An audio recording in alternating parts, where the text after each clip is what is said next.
Good morning students. Once again welcome back to Rasa class.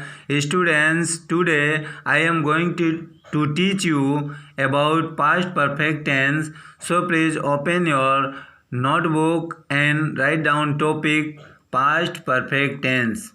पूर्ण भूतकाल. First of all, I would like to tell you what is past perfect tense.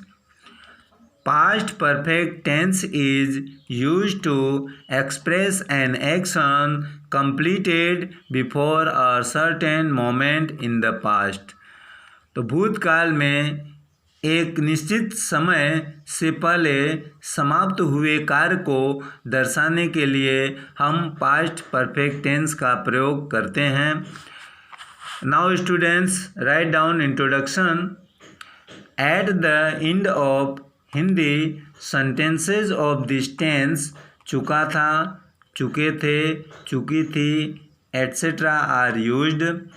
तो इस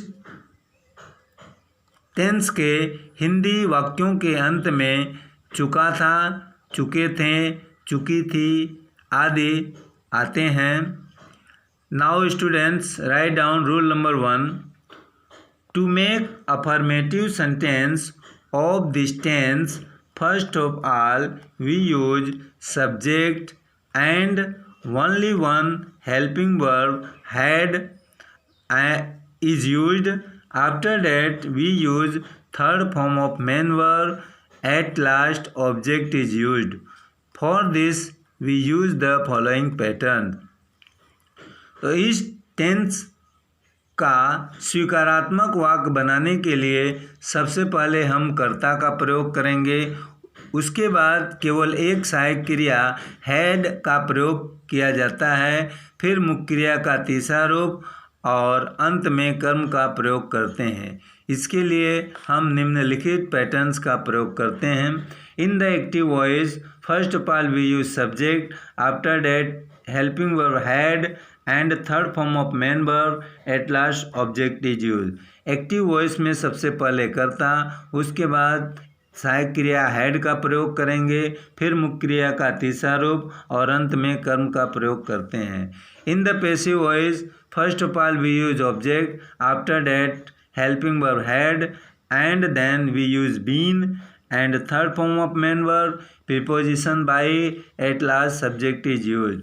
तो passive voice में सबसे पहले कर्म, उसके बाद सहायक क्रिया हैड, फिर बीन का प्रयोग करते हैं, फिर मुख्य क्रिया का तीसरा रूप, फिर प्रीपोजिशन बाय और अंत में कर्ता का प्रयोग करते हैं. For example, as in the active voice he had seen the Taj Mahal. वह ताजमहल देख चुका था. In the passive voice the Taj Mahal had been seen by him. Taj Mahal उसके द्वारा देखा जा चुका था. Now students, you have to pay attention here that there are some rules which you have to keep in your mind. This tense is used whenever we wish to say that some action had taken place before another was begun or completed. तो इस tense का प्रयोग जब कभी हम यह कहने की इच्छा करते हैं कि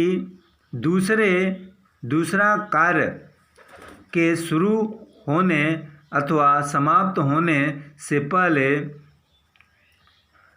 समाप्त हुए कार्य को दर्शाने के लिए इस टेंस का प्रयोग किया जाता है. In order to express two related actions completed in the past. तो भूतकाल में समाप्त हुए दो संबंधित कार्यों को दर्शाने के लिए इस टेंस का प्रयोग करते हैं.